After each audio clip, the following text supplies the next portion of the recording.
medicine has changed. It's now become more centralized and less decentralized. And I try to tell doctors, if you plug into both nature and a thing like Bitcoin, you can actually create freedom in time. And it's very counterintuitive for people to understand it. And I've become pretty passionate about explaining to people how health and wealth really are functionally linked through decentralized, medicine and decentralized a monetary network, so that they can improve their life, get more freedom, get money back.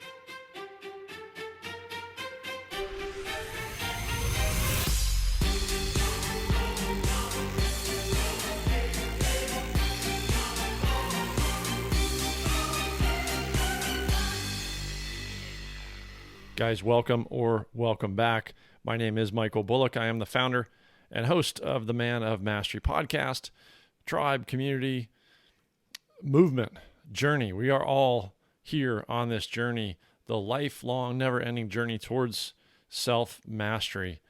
Like me, I know that you are interested in that, in becoming the better version of yourself every single day to create, live, and leave your best possible legacy, that we're all here to get from good to great to truly holistically successful, exceptional in every area of life.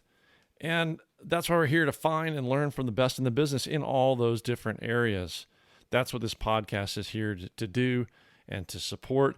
And I would ask that one of the things that you can do to support and be of service is to continue to share this information and share this podcast and this community with others, whether that is through liking and rating the podcast, whether it is literally sharing the podcast, whether it is sharing a post, or, screenshot your phone playing this episode and post a screenshot on Instagram or Facebook. Anything you can do to bring others who may also benefit into this movement, be of service to them by doing so. And I guess by way of an ask or another announcement before we dive in today, this one is coming out shortly before Father's Day. And I just want to bring attention back to one of our past guests who's become a great friend and is part of this same community, Brian Dougherty, founder of the Declan James Watch Company. Just an amazing guy, dedicated to legacy in creating timepieces. And as a dad of two young boys, and as a husband, and as a veteran serving our country, this entrepreneur and his timepiece company, the Declan James Watch Company, they make an amazing piece. And I don't know if this is the case this year, but oftentimes he'll run sales or discounts that he offers around things like Father's Day. So just keep an eye on that. Check back for it. I love the idea of success amongst our own tribe and community here, and continuing to foster that. So check out Brian and what they're doing at Declan James Watch Company. And then let me introduce you to today's guest, Dr. Jack Kruse. This individual, gosh, I've never done a podcast quite like this, where the sun is shining, birds are chirping, and we talk about some pretty mind-blowing stuff. I mean, some of this is just going to break the norm, right? Blue zone longevity, if you've heard about that. Well, he says, no way, that doesn't hold anymore. Skin cancer, what really causes it? What's the incident underlying skin cancer that he's going to talk about? Blue light, what are some of the health? We know about health hazards, even interruption to things like your sleep pattern, but he's talking about blue light as a contributor to cancer now as well. But man, we're diving deep. Do you know what your mitochondrial haplotype is? And we're talking about thermodynamics. We're talking about decentralized systems in nature and in finance. So, man, strap in your seatbelt for this one. Dr. Jack Kruse is, he's going to go deep. I'm going to sit here and nod my head that I understand even 10% of it. But if you're anything like me, you're probably going to take a bunch of notes or want to listen to it a second or third time. Take notes and then go research, look up, find, and dig into some of these rabbit holes yourself. But bottom line, although Jack's got some very detailed science as a neurosurgeon to what he's going to share today, he is here to help better our health and our wellness, not only physically, but financially. And those are two big components to what we're all after. So Jack's got a bunch of deep science behind it, rooted in in nature and natural rhythms on Earth and in the universe. So let's learn from Jack Kruse today in episode 82 of the Man of Mastery podcast.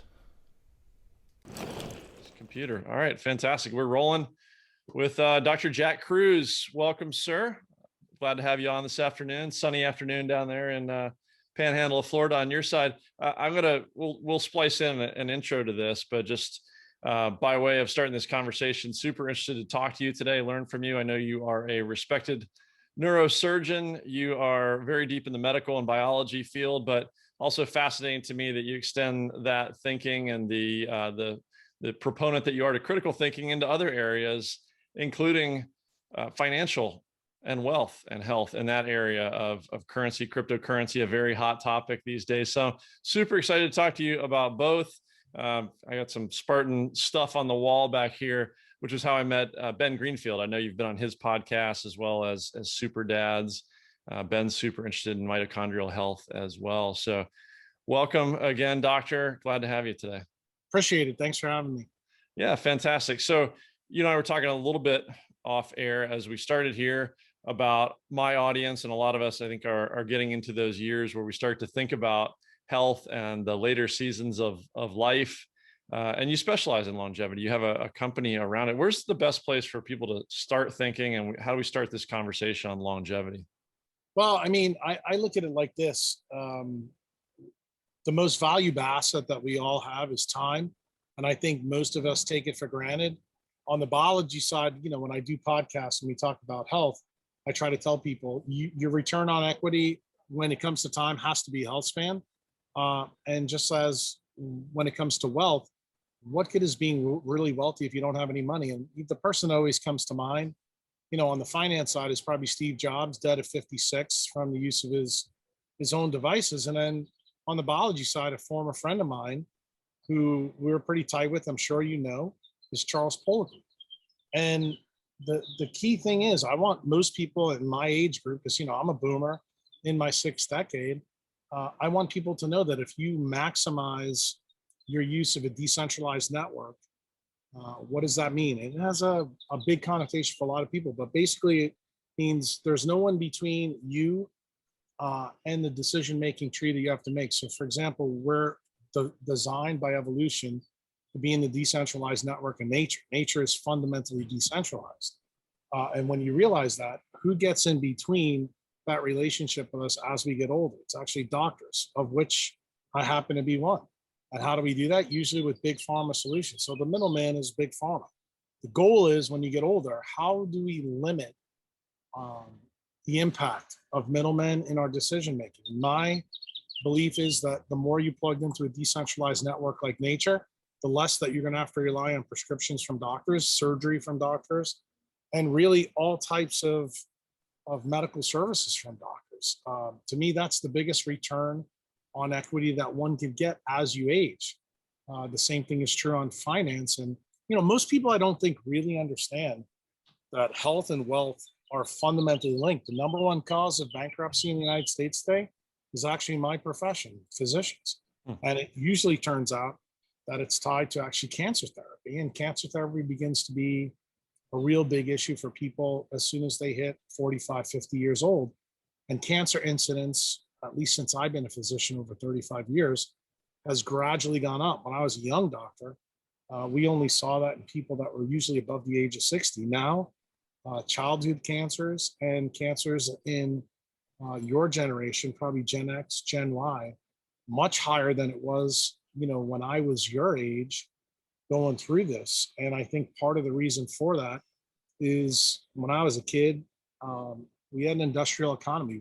We went outside to do things. We didn't have things to bring us inside. And right now, I'd say for the last 30, 40 years, we've changed to a technocracy where technology has brought us inside instead of outside. And I don't think that we've realized how that change has actually changed our biologic trajectory. And, for boomers who are, like you said, on the back nine of their life, many of them would be afraid of, cryptocurrencies and Bitcoin. But when I explain to them that Bitcoin is the only truly decentralized, man-made network that's a monetary network for value that traverses space and time, they get it. And the interesting thing is many people in the Bitcoin community are millennials, and millennials tend to hate boomers because they think somehow we stole their future from them.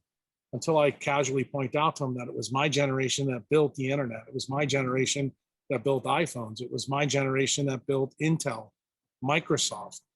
And I tell them, right now, Bitcoin is decentralized. And if you understand when you plug into that, you can get a huge benefit. Boomers that are my friends who've owned, say, a lot of gold, I point out to them, if you tried to, send $100 million of gold from, say, Destin to San Diego, where you're at, it would cost you $10 million to do that. Same thing with Bitcoin would only cost you about $1.50, maybe $10 tops. That's why when I made the comment that anything that's in a decentralized network can traverse space and time, it's not meant to be a woo statement. It's actually factual. And the other thing, the reason why decentralized networks are important for people to understand, they're the most thermodynamically efficient ways to do things. And I spend a majority of podcasts explaining to people how efficient photosynthesis is in trees, or how efficient it is when it comes to mitochondrial medicine. And I think people kind of get that, but I don't think they really understand it well when it comes to finance, until I break out for them what's the difference between, say, Warren Buffett's ideas and, say, people who invested in Bitcoin 10 years ago, and explain to them, if you shunned Warren Buffett's ideas, who's probably in the generation above me, and you actually benefited from Satoshi Nakamoto's monetary network and invested in it 10 years ago, you'd be much more effective. And the reason why is the asset is growing at 230% a year. See, but Buffett's idea in a centralized network was to take time compounding, go over 56 years, you become a billionaire. The only metric to make that operational is you had to have a stock that returned 5 to 10% a year. But the key metric is it can never lose money in any year. If you do that, you'll be a billionaire. It just takes you a really long time. Most of you know that Munger and Buffett are, more ancient than I am. The crazy part is, and this is what I teach physicians, because right now physicians in my life, we used to not, be number one in suicide. We used to not be number one in burnout, and now we are. And the reason for that is because medicine has changed. It's now become more centralized and less decentralized. And I try to tell doctors, if you plug into both nature and a thing like Bitcoin, you can actually create freedom in time. And it's very counterintuitive for people to understand it. And I've become pretty passionate about explaining to people how health and wealth really are functionally linked through decentralized, medicine and decentralized a monetary network, so that they can improve their life, get more freedom, get money back, And I never thought in a million years that I'd be able, to help young physicians out, create monetary wealth so that they wouldn't have to be employed physicians. Because when I first came out, there was no such thing as an employed physician. Right. And, now 98% of physicians out there are employed. And this is bad news for a guy like you, because when you go to see a doctor like that, are you getting his opinion, or are you getting the opinion of his employer? Right. And a lot of patients don't understand. That's part of the reason why doctors have to write some of the prescriptions they do, because if they don't get paid the bonuses that they're promised, even if they know it's not the right thing to do.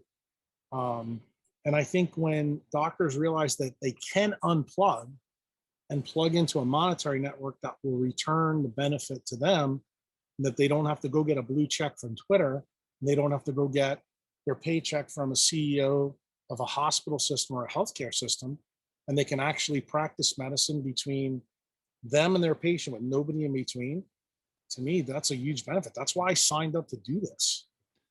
I just had a conversation with a doc yesterday by chance, and we were talking about as children are born, the parent's choice, if they like, to collect a umbilical cord sample of tissue or blood to send off and have stem cells extracted and banked for possible future technology use in medicine. And this doctor's hospital system precludes them from doing that. So the patient could say, hey, doctor, I would like to collect my baby's stem cells. And that doctor would have to say, I'm sorry, my employer, this entire hospital system will not allow me to do that. Yeah. And to me, that is the problem with centralized medicine. You know, the sad part about this, I don't even think a lot of the public understands. You know, they're pretty good about bad mouthing us in allopathic medicine, but I don't think they understand how the system has changed over the last 40 years to make it almost impossible for doctors to work on your behalf. Because if they do, doctors are now penalized for that. And penalized, especially now in the last 2 or 3 years, and especially with COVID. If you don't follow, How financially, career-wise, oh yeah, reputationally, when they fire you, they will actually make sure that the primary care doctors at the hospital employees do not send you any cases. In other words, they will destroy your business if you don't fall in line with the party line. And that's, you know, that's exactly what, you know, communism or totalitarianism. Exactly. Sorry about that, tongue tied. Governments actually do. But I don't think people realize that we have medical tyranny right now in healthcare because of centralized medicine. And I almost hate to say this, but part of the reason why that's the case is because older doctors, I'm talking about the generation above me, got sick and tired of dealing with the bullshit, quite frankly, that they had to face because they were the Marcus Welby generation. I wasn't. But when I saw medicine change, because I was in that transition, I was like, how can I allow a CEO or a COO or a bean counter tell me how to treat my patients with disease A, disease B, disease C? And when I actually saw how they were doing it by pulling the financial strings, kind of like Pinocchio, that's when you had to worry about what's the ultimate long-term effect of this, you know, for patients long-term. And, you know, I think, you know, when we talk about return on equity, what are allopathic doctors really good at? We're good at acute stuff. You get, you know, a car wreck, you get a broken leg, broken arm, a subdural hematoma. We're great at that. But what do we suck at? We suck at the things that we have all these chronic disease epidemics in, like obesity, autoimmunity, diabetes. You know, those are just a few examples. And those are the things that are actually killing Americans. And when you think about the country that we live in, that shouldn't be the case. I mean, we're like 28th in the world in infant mortality. And, you know, we call other countries third world. That's ridiculous. So let me ask you about a trend I kind of see or hear about in, I mean, no doubt, big corporations, whether that's medical corporations, whether that's pharma, whether that's insurance, or you start to see Amazon getting into the medical industry. You start to see Walmart. So when you start having like the doc in the box, urgent care type of stuff pushed out to the Walmarts of the world, where I can go in and have outpatient services, check on the simple stuff, that's probably also the high profit end of the business. Decentralized in the sense of getting it out there to many people, but centralized in the case of being controlled by a very few number of large corporations that are going to steer the course of the industry. Absolutely. So, that's actually been the goal for the last 30, 40 years. In fact, that's the main goal of Google right now. They've done it, you know, with like AWS. We all saw that last year during the presidential election when Parler got deplatformed, and people were surprised. But we've actually seen it in medicine. We actually had a doctor on Twitter almost get deplatformed for actually making a tweet about breastfeeding to a patient online about, you know, who just had a baby, and a registered dietitian turned him in, and it cost him $1 million to defend his medical license. That never would ever happen, you know, when I first came out. But that's the reality that we live in now. And I don't think breastfeeding, which is endorsed by the World Health Organization, but by the way, and I know anecdotally, unfortunately, of a similar story of a doctor who was encouraging their patient to think critically about the option for the COVID vaccine, right. Yep. and was reported and has insurance and other issues now because of attempting to present sort of all the data and encourage critical thinking.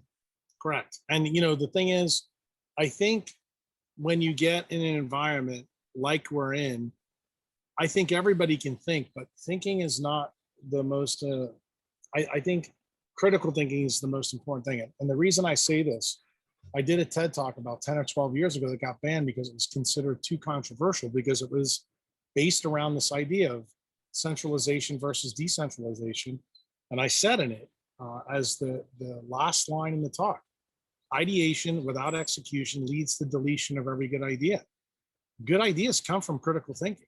So if you really want to take it back to the nth level, where does critical thinking come from? It actually comes from mitochondrial redox. It actually comes from being plugged in to the proper, decentralized network. Like, people don't look at planet Earth as the spaceship that traverses the Milky Way and the galactic plane, but that's what we're evolved to. And when we are told by doctors for the better part of 50 or 60 years that some of the things in this universe are not good for us, like the sun, which you can see me sitting in now, you got to start asking your question, who's benefiting from this advice?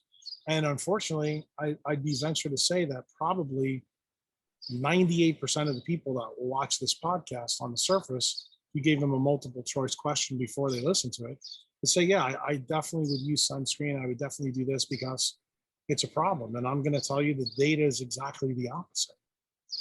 In fact, if it wasn't, the trees behind me and the wild animals out there should all have skin cancer, and they don't.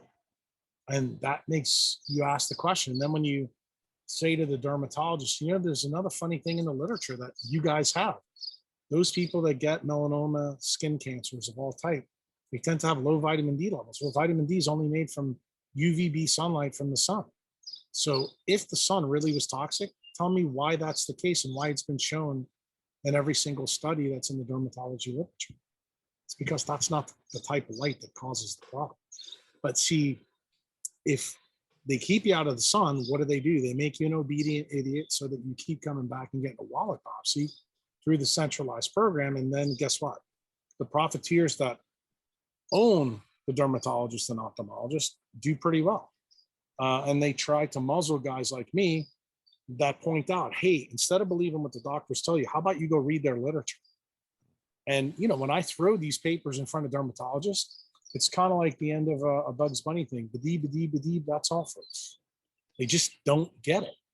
And the thing is, your evidence-based medicine is only good if the evidence is good. And it turns out when you cherry pick the data to support the narrative that supports the profiteers because they're paying your salary, 50 years after the effect, you see what I've seen, where I saw medicine changed. If you looked at a pie chart, when I first went to medical school, this is from 1986.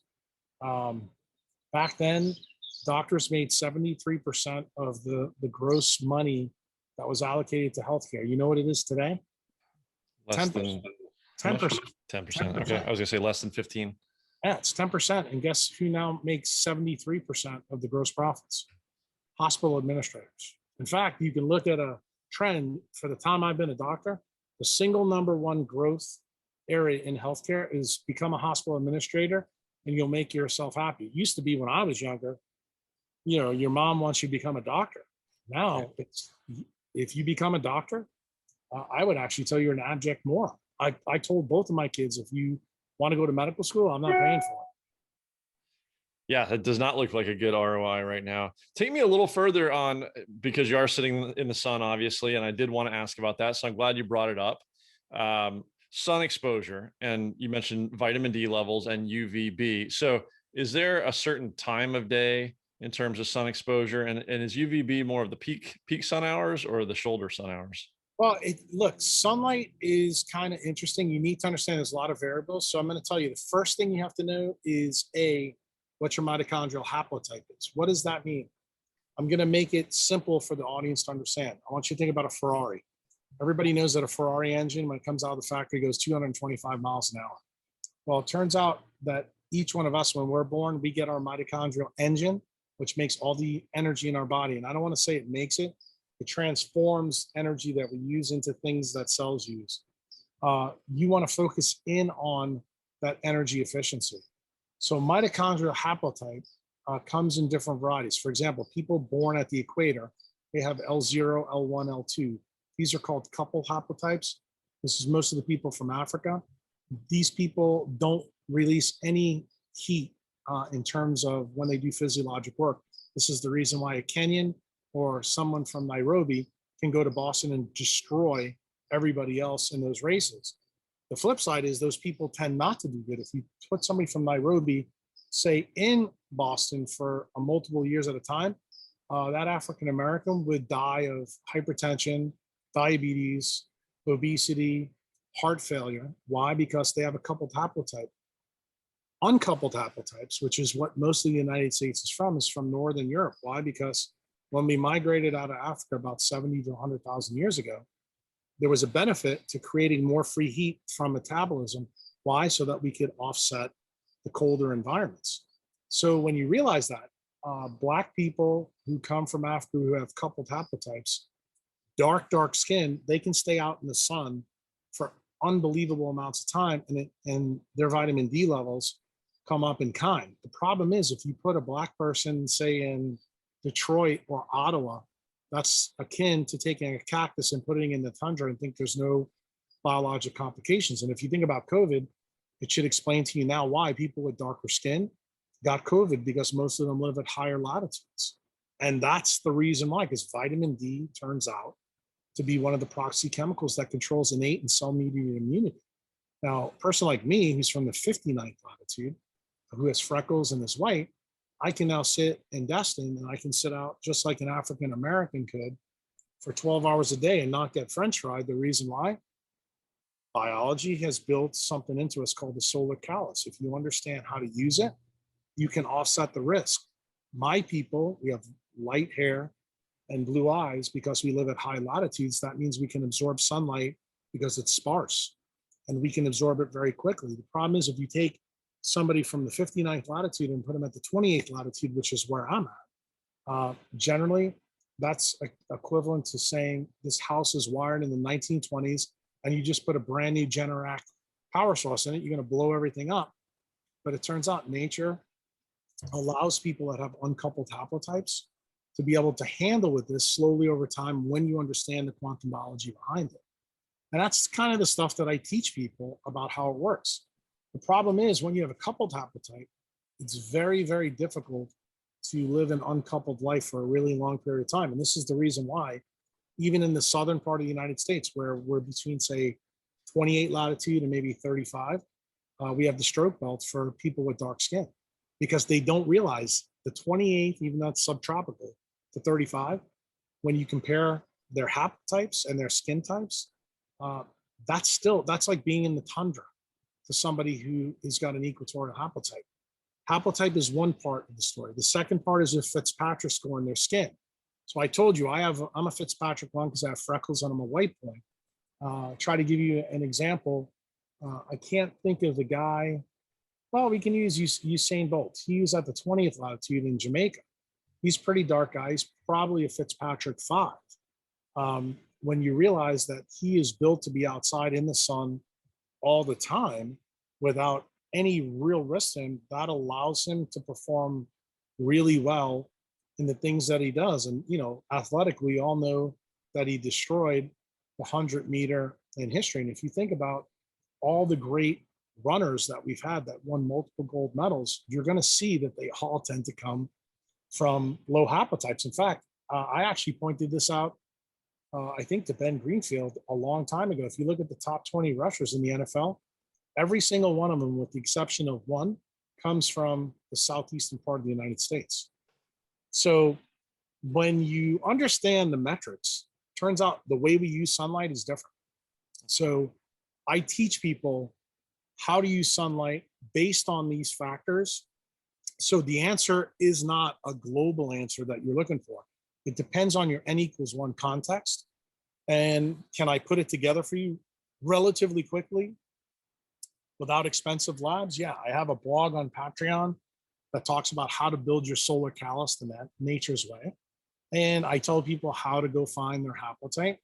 And then I tell them probably the single most important thing about sun is to see the sunrise every morning, so it sets the circadian clock in your eye, which controls everything else in your body. And when it comes to vitamin D production, you have to have between 290 and 320 nanometer light.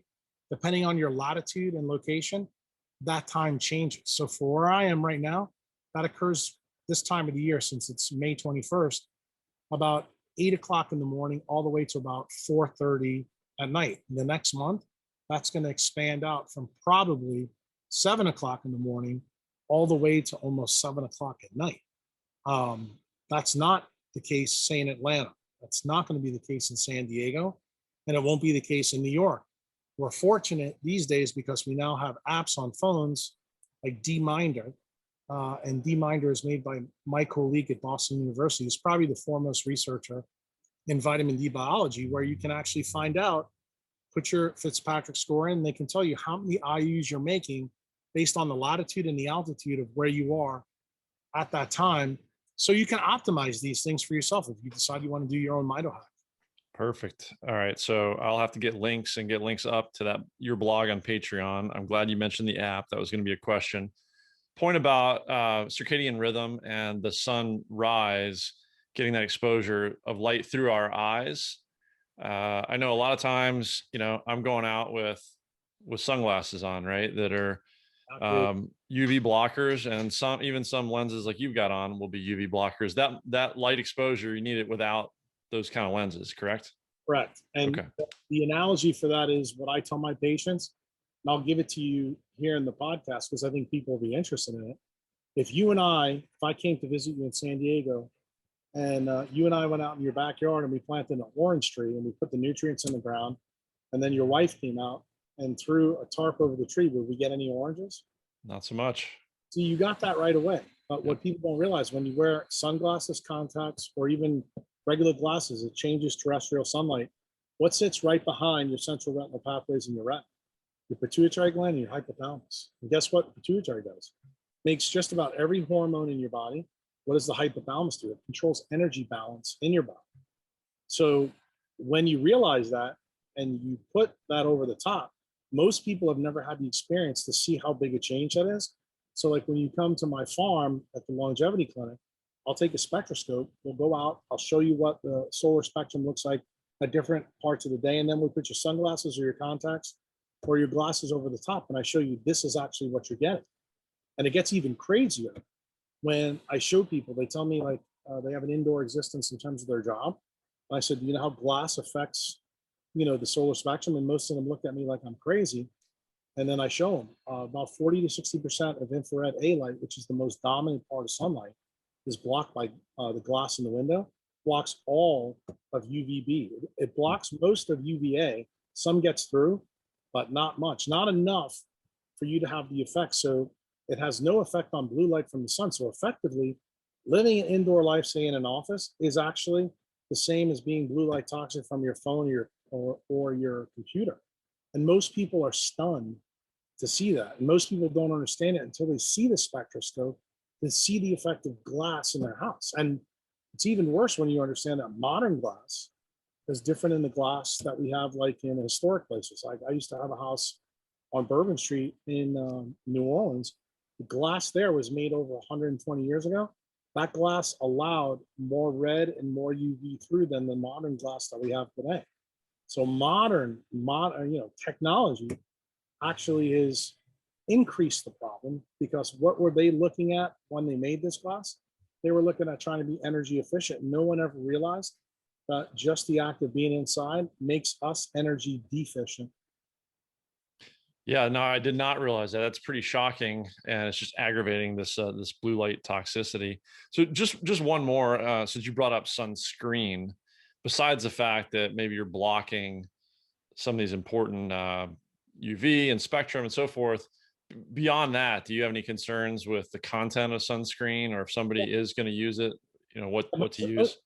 If you know the history of sunscreen, again, another I should say a centralized idea that dermatologists and doctors came up with. It's now a $5 billion industry. They have gotten people to believe that the sun is toxic, when it turns out the real cause of skin cancer is actually the fake light that's inside. It's blue light. In fact, we know that melanocytes are stimulated by blue light now, not by UV light. The number one melanoma right now in the United States is not skin melanoma, it's eye melanoma. That's what from computers, from Yep. cell phones. On average, the United States citizen looks at their phone 150 times a day, and people don't realize that the color temperature of their screen is 5,750 Kelvin, which is solar noon, which is when UV light's supposed to be out, but it reaches that temperature because it's mostly blue light. And those are the kind of key things. When what I just told you, that's a decentralized answer from your doctor to me, I should say to you, so that you can sit back and go, maybe I need to think about how I'm using light in my environment a little bit different. This is not something you're going to get told by the blue check doctors on Twitter. Why? It's beneficial for you to go get biopsies and go see them for either a melanoma on your skin or melanoma in your eye. You don't make any money when you do things right. And I always tell people this, and maybe you'll chuckle at it when I say it. It's kind of funny. I never have to teach lions and hippos quantum mechanics. I just have to teach humans it. And the reason I have to teach humans it because they're the only animal with a brain, a quantum computer on this planet that are allowed to break nature's laws by the way they think. So going back to nature, and we kind of started talking about nature and decentralization. In that context, when you say nature, do you mean nature, the external environment around you? Do you mean the nature of our biology within, or all of it together? I mean physically what I'm talking about. I'm looking like where you're seeing me on the split screen. Yeah. This is what we're evolved to. Now, I wasn't evolved through my lineage at the 28th latitude, but if I adapted to it because, 15, 16 years ago, when I started to realize that RNA and DNA are the hardware that are important in some respects, but not for most diseases, it turns out it's the other genome in cells that's way more important, which is the mitochondrial DNA. Mitochondrial DNA is the software that controls the hardware. And it turns out, guess what controls the software? Three things in nature: light, water, and magnetism. And when you realize that that is a function of what nature does, that's a completely decentralized network, meaning that it's completely chaotic, but our body is constructed to take perfect cues from nature to use it. So for example, most people know that the entire electromagnetic spectrum goes from radio waves all the way up to really nasty stuff like cosmic radiation. Turns out terrestrial sunlight goes from 250 to 760 nanometer light, which is visible light, which is very tiny. So we literally use 1% of the electromagnetic spectrum to run our biology. And when you realize that, you start to realize, well, what happens if a silly talking monkey, 2 million years after it evolved, gets the idea that they want to invent an iPhone and connect it to the internet so that we can communicate doing a podcast about decentralization and centralization?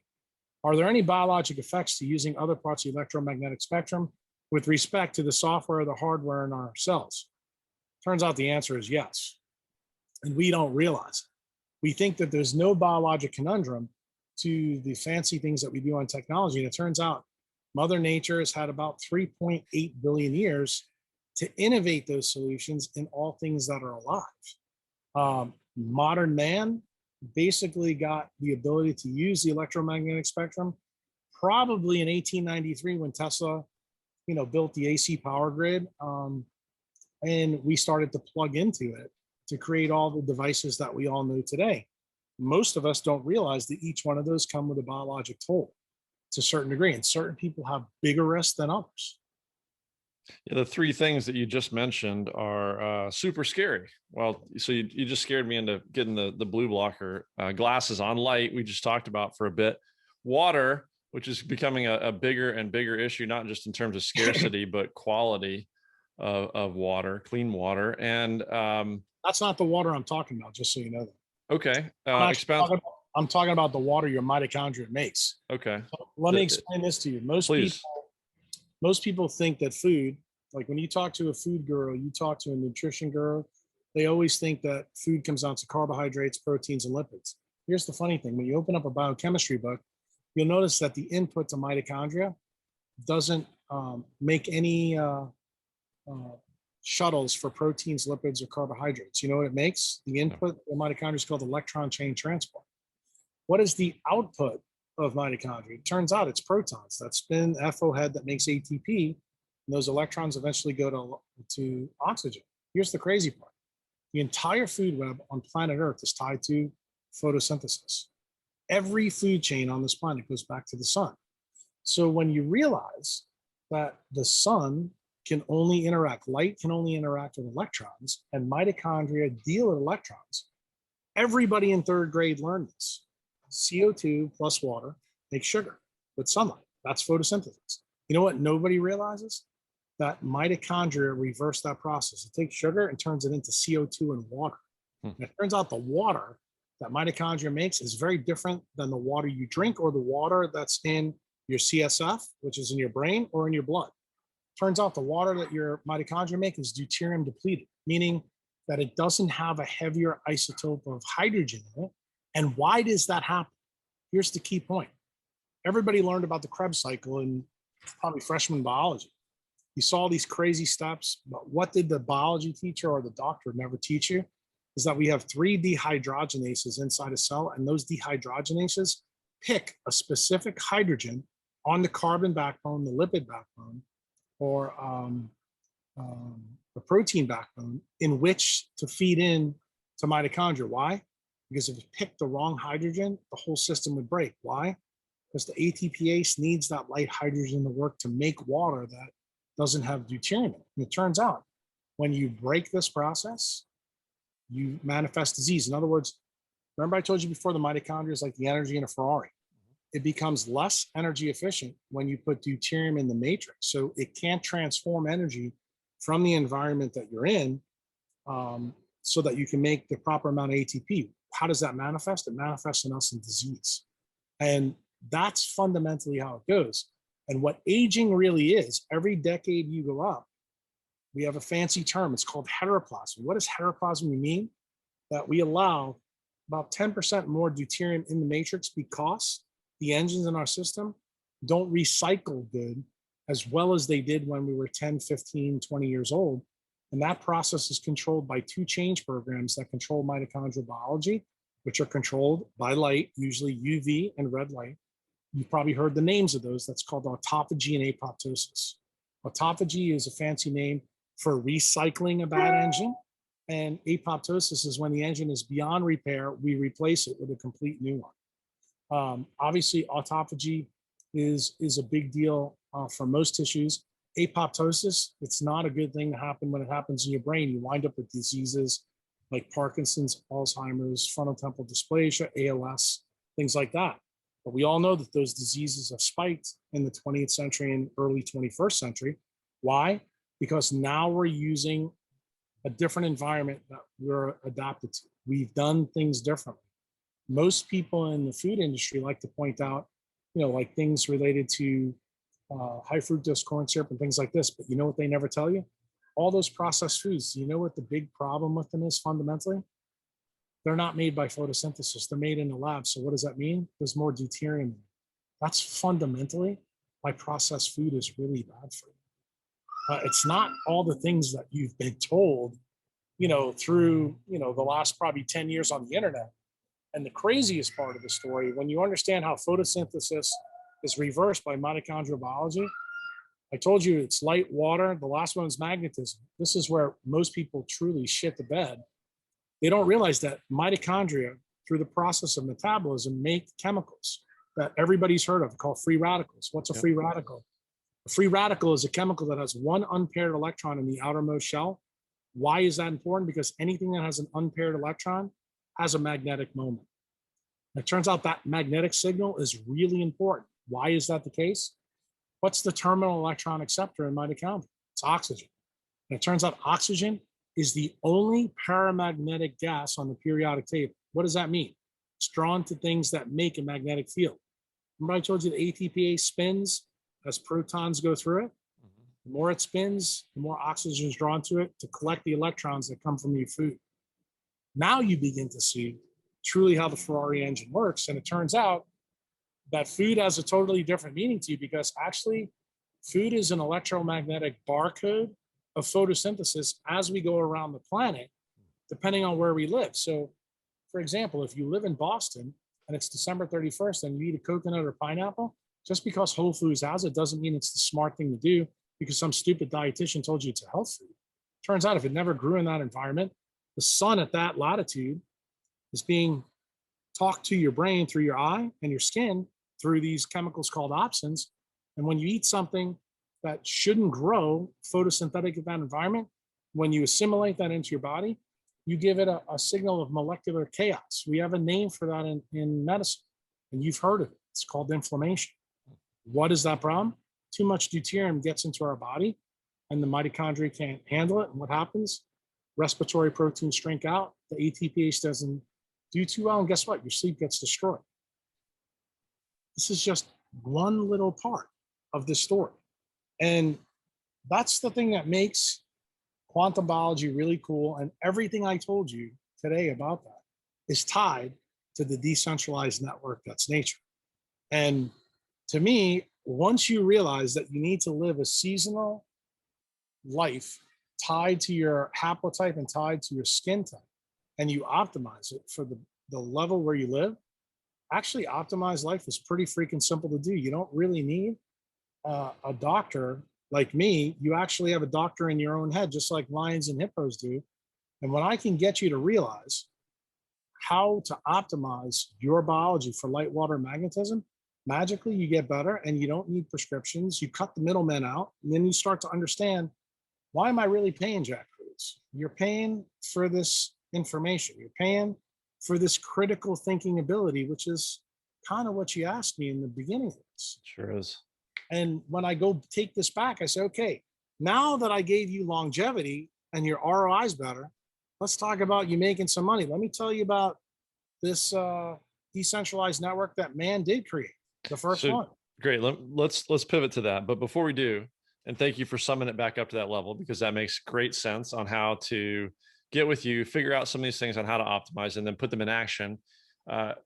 Just on, and so I think part of what I heard you say was, not only do we need to eat naturally versus man-made foods, but seasonally and locally. Blue zones, these communities around the world where people are statistically living longer. What's the key there? The key is Dan Butner lied to you. The data was cooked. In fact, the number one blue zone out where you are, which is the Seventh-day Adventist, they've already lost their advantage because their environment, specifically from technology, has radically changed. The same thing is true at Okinawans. The Okinawans used to have amazing longevity. Right now, they don't. That's changed in the last 10 or 15 years. So a lot of people have gone back and looked at Dan Butner's work when he wrote the book. No longer true. And the reason why, and I'll give you an example of this. You know, on the Indian subcontinent, we have a 5,000-year history of people being vegetarian or vegan. Those people never really got sick. You know where the number one place in the world where type 2 diabetes now is faster growing than any other place on the planet? Same place. You got it right there. And why is that the case? Well, it turns out when you eat a vegetarian diet or a vegan diet, and you bring Google and Facebook's data centers to that mainland 25 years ago, to where Bangalore is, even though they're on the bottom tip of India that sticks out into the Indian Ocean, which is right at the 20th latitude, you have fundamentally changed their environment from 5,000-year history. And it's been a conundrum for epidemiologists to figure out why, in fact, this has changed. And what people don't realize is that blue light and non-native EMF change our ability to make vitamin D in our skin. So even if you have your skin in the game, you won't make it, because it turns out the way we make vitamin D is from UVB sunlight, but it's not by enzymes. It's actually a totally photonic process where we take an ester of cholesterol called 7-dehydrocholesterol, change one double bond through sunlight. It requires mitochondrial water to make that conversion. So all EMF, meaning blue light and EMF that we've introduced, reduces mitochondrial water production. You can't fundamentally make vitamin D. And here's the craziest part of the story. The way you tan your skin more often than not is blue light and UVA light. So you can be tan, still have diabetes, and be skinny. And it turns out, guess what? Indian diabetics are different than American diabetics. You know why? Because they live in a subtropical environment. So they tend to be skinny. American diabetics who live a non-subtropical way tend to be fat. But guess what? They both have fundamentally the same disease. And it's been a conundrum for doctors to figure out. And the reason why is because they don't understand light water magnetism or how mitochondrial medicine really works. It's pretty scary stuff, but pretty mind blowing at the same time. So Yeah, it's cool. I mean, it's cool to learn how nature works. I think super cool. I think every kid who's been, to a museum, when you learn something, I've always been, totally curious. I'm like, I want to know why all the things I was taught in medical school, now I have to question, because as been a physician as long as I have, everything that I was taught in residency, most of it for chronic disease doesn't work. So, you can take Einstein's axiom. If you keep doing the same shit over and over again, expect a different result. That's insanity. So at some point, as a physician, you have a duty to say, why is it that, the calories in, calories out model and go exercise more doesn't really work? And when you get to the rabbit hole that you and I jumped down in the podcast today, you go, you know what? There's some confounding variables like light, water, magnetism, and mitochondrial medicine that doctors and researchers never code for. Like, for example, every single study in obesity is always done on nocturnal animals in a lab that's blue lit. So no wonder we don't get the answer. I mean, we're asking the wrong questions and we're studying the wrong kind of animals. You need to study this in actually mammals that are diurnal, that live in the sun, whose retina is photopic and not scotopic. And then you'll start to realize, how leptin biology works, how melanopsin works, and, why God or evolution put the major energy hormone in our body in our subcutaneous fat. Because when you think about it, it's the craziest place in the world to put the thing that determines energy balance in humans in your fat, until you realize that it's totally a light mediated phenomenon. Then you go, now it makes sense.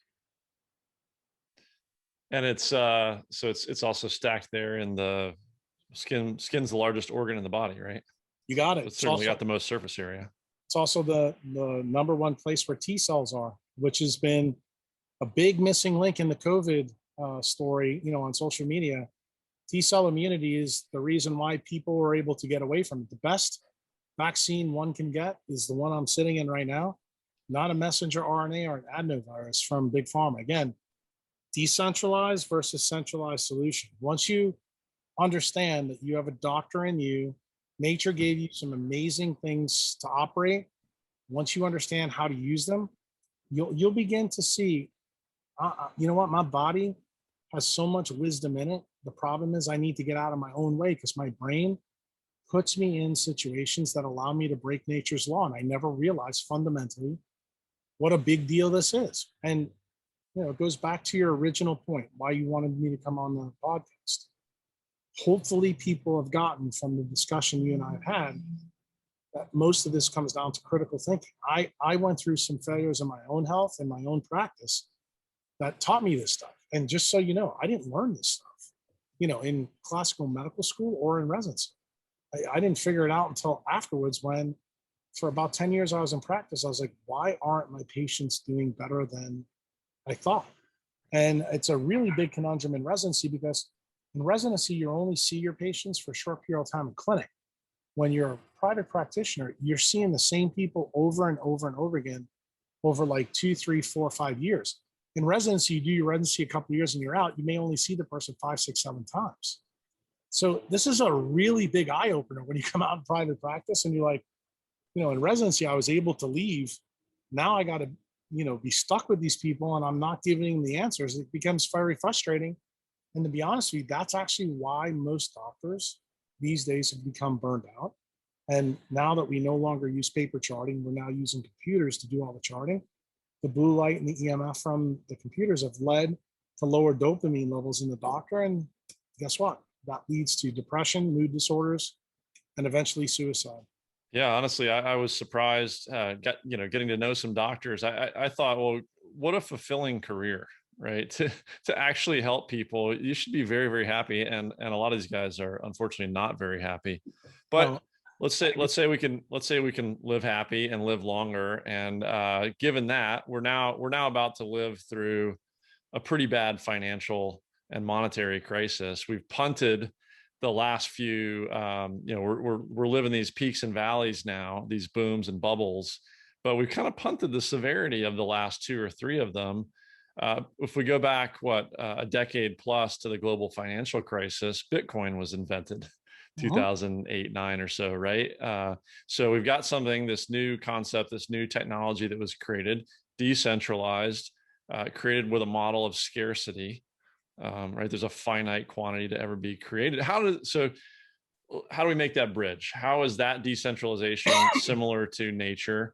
And let's talk about how that's a tool that is really the polar opposite of the centralized monetary system in this country and really the fiat currency system of the world, which, by the way, just so I think most people know this at this point, if we pull out my wallet, right, it's not a US dollar, it's a Federal Reserve note, not even a government bank. That is a private for-profit bank that is running this whole mess that's about to run right into the ground in a bad way.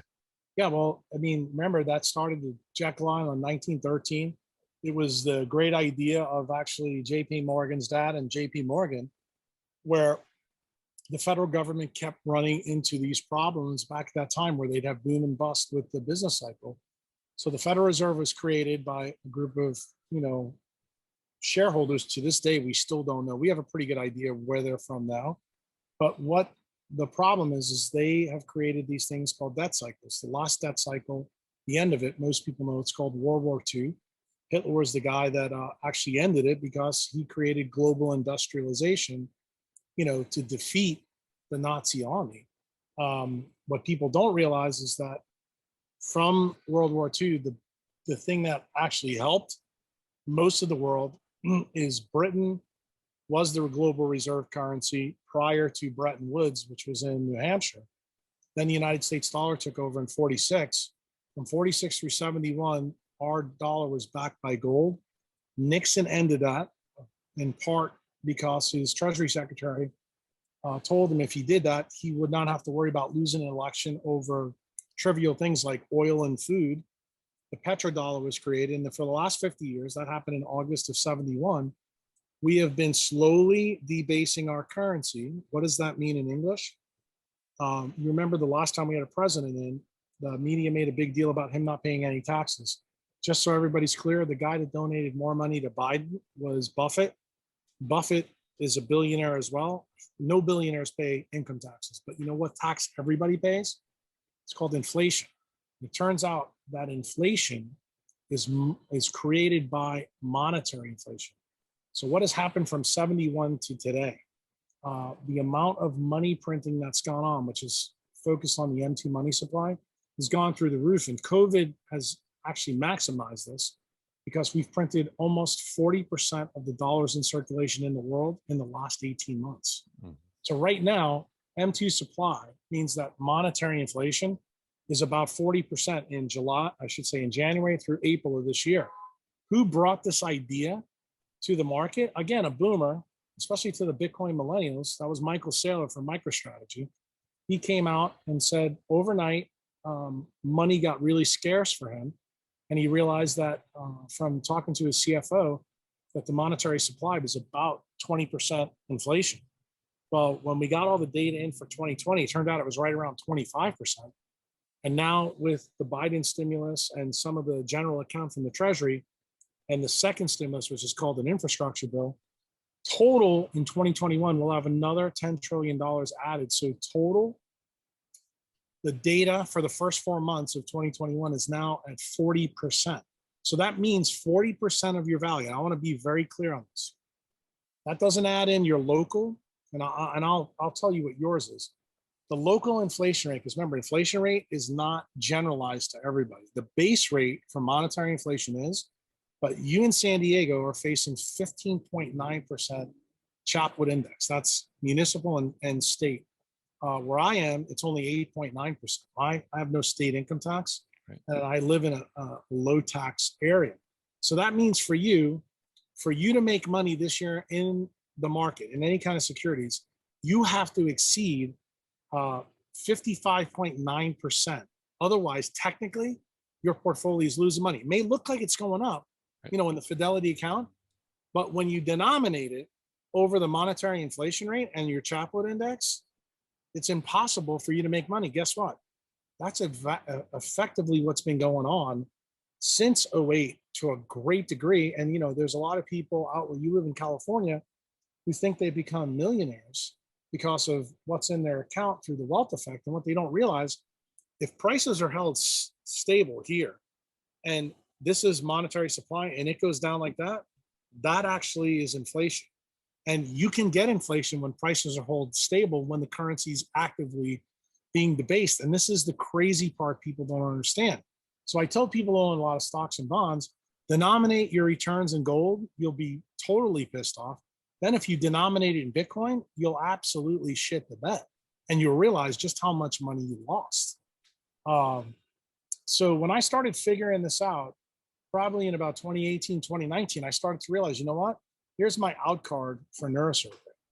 I said, I can actually use this asset that's built in a completely decentralized area, because I think of it thermodynamically. I look at Bitcoin as an organism, just like you and I are.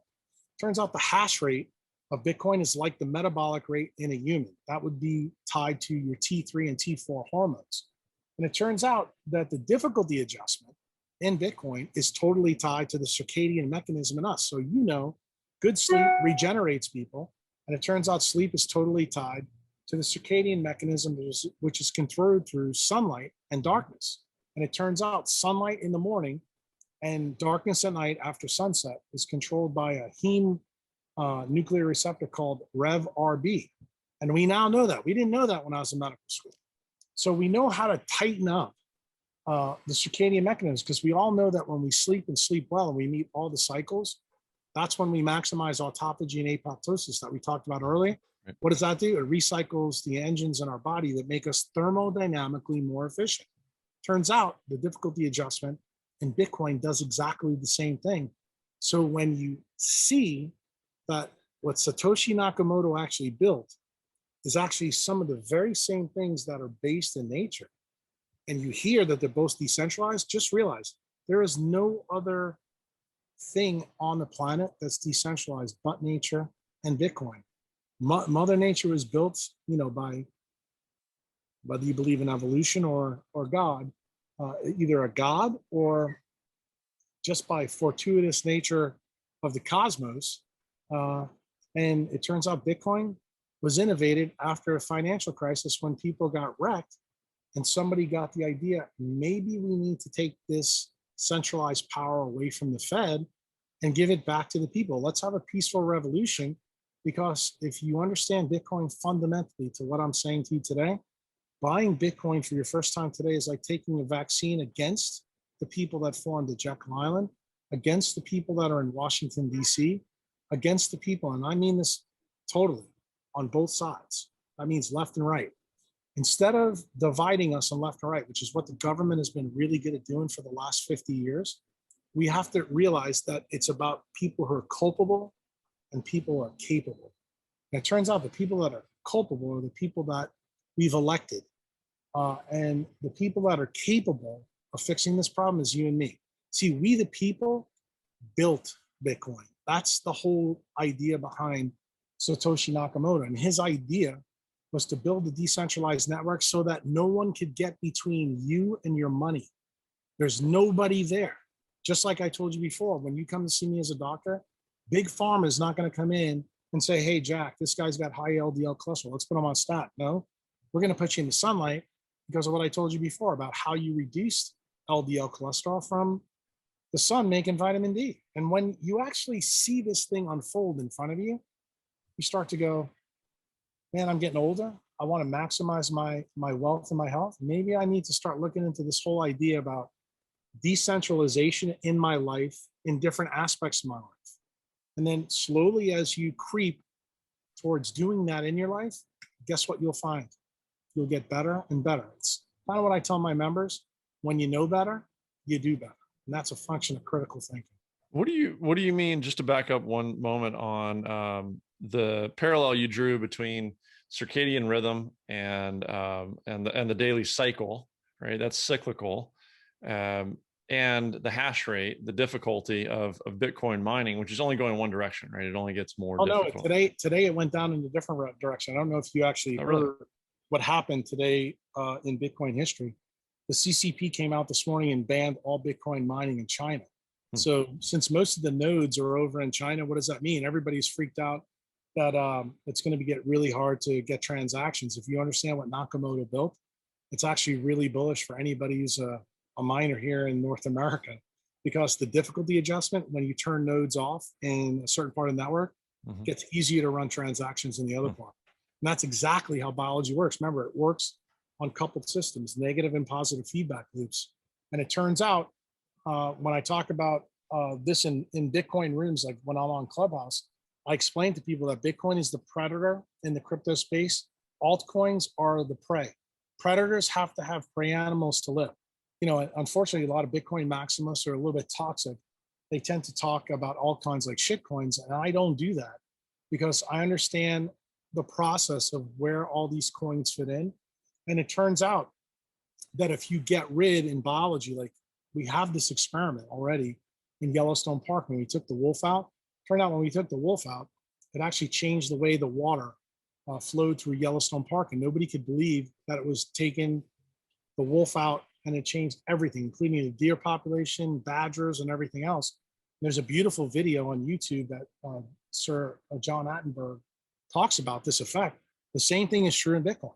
When you change something in the ecosystem, it's going to have huge effects.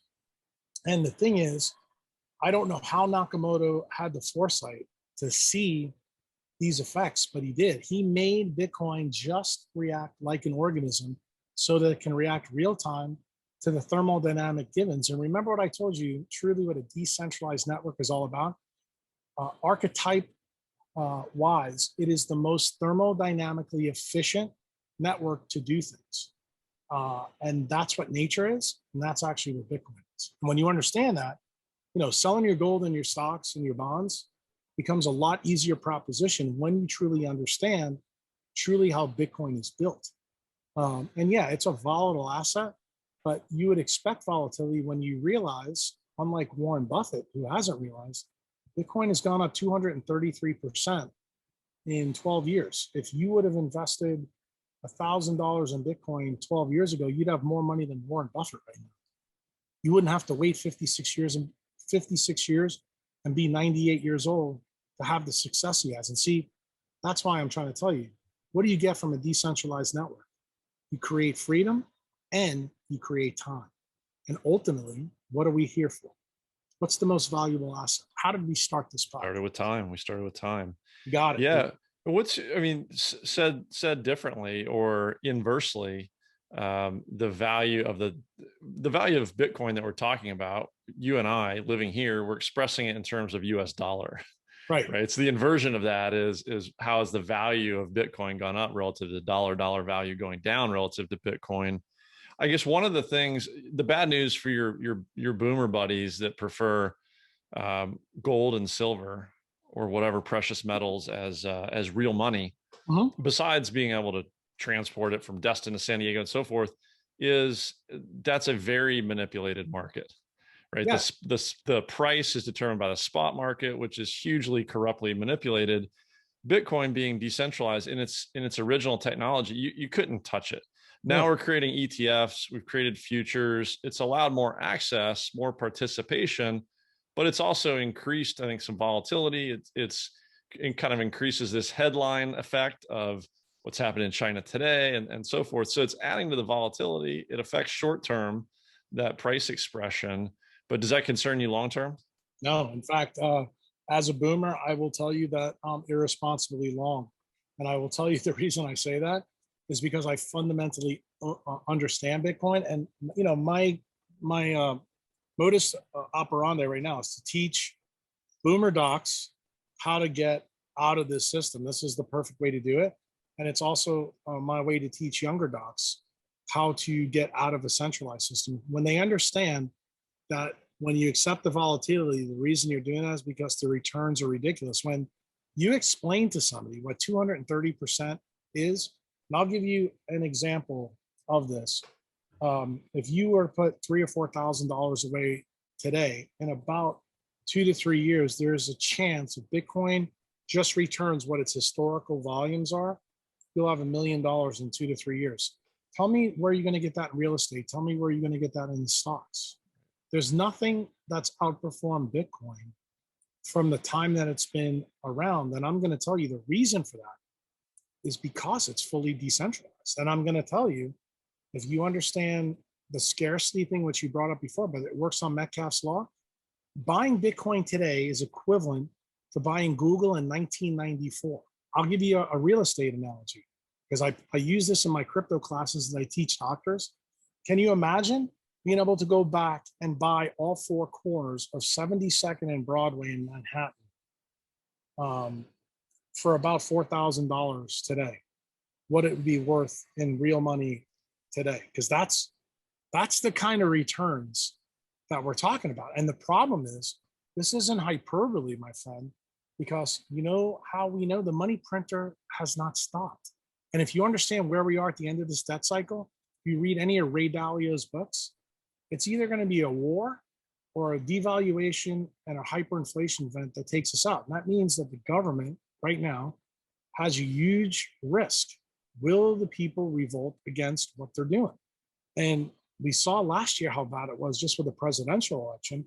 What's it going to be like when 50% of the population realizes that the whole pretense of what's been going on in the last 50 years was to steal their value that they worked their whole life to create? See, the millennials, the Gen X's and the Gen Y's, they already get it. The boomers already don't trust the government because they saw, their government replace Henry Wallace, who is the vice president of FDR, so they can install Truman to drop a bomb that didn't need to be dropped. And then the same guys that did that kill the president that we elected in 63.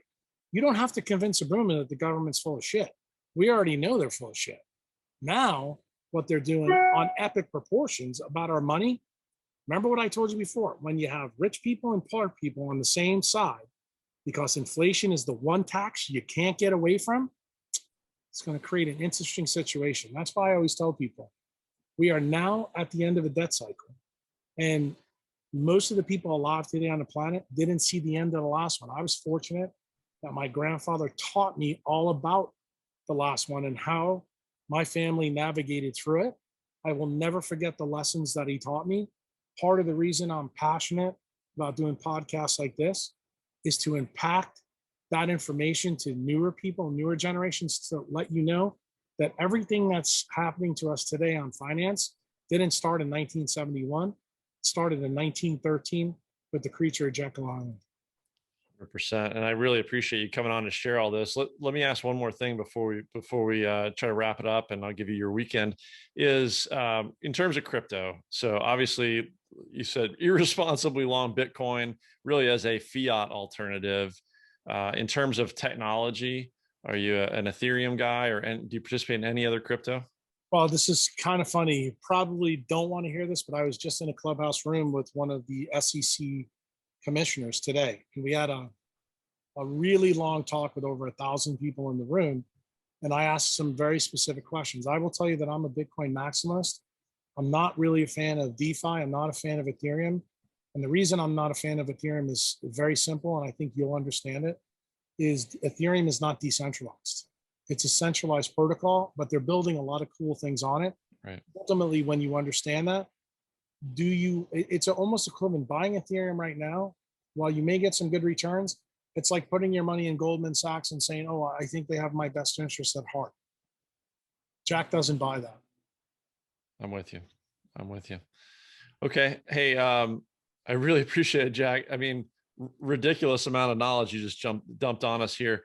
Where are the best ways to follow up? Right. So I want to come back to, am I coupled, uncoupled? I think I know the answer, but I want to go back to some of these metrics. I want to get involved. I want to see your blog on Patreon. I want to know more about how to learn from you, work with you. What's a good way for people to find you? Besides, apparently you're pretty active on Clubhouse. Yeah, I'm on Clubhouse. I'm on all social media. You can find me on Twitter, Dr. Jack Kruse.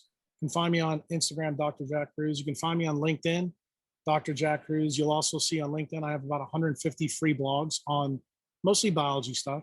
On Patreon, it's patreon.com/Dr. Jack Kruse. There I have series of blogs. The current series I'm in is the Bitcoin series. I got 28 blogs out on Bitcoin right now. I have a ton of stuff on quantum biology in Patreon. My older stuff is on my website. My website is jackkruse.com. I have a form there. My form probably would take you 10 years to read everything. It's free. You don't have to pay anything for it.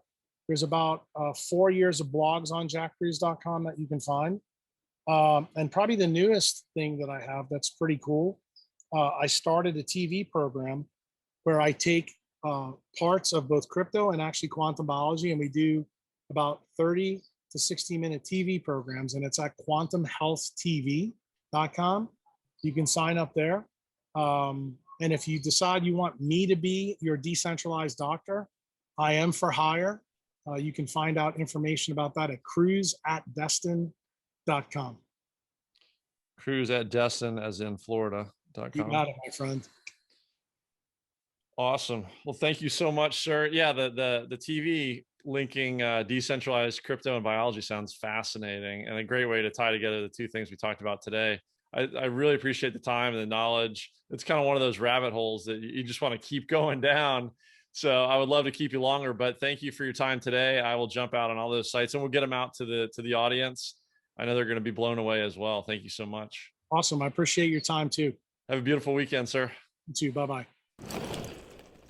All right. Thank you again to Dr. Jack Kruse, neurosurgeon and CEO of Kruse Longevity Center. That one really ultimately was all about critical thinking, critical observation and questioning of conventional institutional knowledge, wisdom, the norm. And I know none of us here are really interested in the norm, the mediocre. We're interested in exceptional health, exceptional wealth, exceptional longevity, and this skill of learning and questioning throughout life, from nature, so important. So I really appreciate Dr. Kruse and his visit. He's got given a lot for us to learn and to think about here on this one, and to go deeper on. I mentioned somewhere in my intro the Boundless book by Ben Greenfield, Wealth of Knowledge. It's an encyclopedia of health knowledge, probably 600 pages long, and I know Dr. Kruse has been a guest on his podcast as well. Check out that podcast and check out Ben's book. Amazing detail in there, as well as there was from Dr. Kruse here today. So be sure to not only go do your own reading and research as you digest this one, but you can find links to Dr. Kruse and other things he mentioned on my website, the show notes for this episode at manofmastery.com/082. So you'll find not only links to where you can find Dr. Kruse, he mentioned Quantum Health TV, but also things like, for example, the D Finder app, Vitamin D Finder app, how you can tune into where you are and maximize your ability to go out, natural sunlight, and get vitamin D production, things like that. So just one simple thing that was pretty mind-blowing to me to learn about today in this episode. Great one. That's episode 82 in the books with Dr. Jack Kruse. Again, show notes at manofmastery.com/082. Pleasure to be with you and bring that to you today. As always, I super appreciate you and your time, and I value it, and I value you being here. Again, share this episode, share this movement, share this knowledge, and share your passion for this with others, and reach out to me if I can be of service to you. Until then, get out there, get after it. We'll see you on the next episode.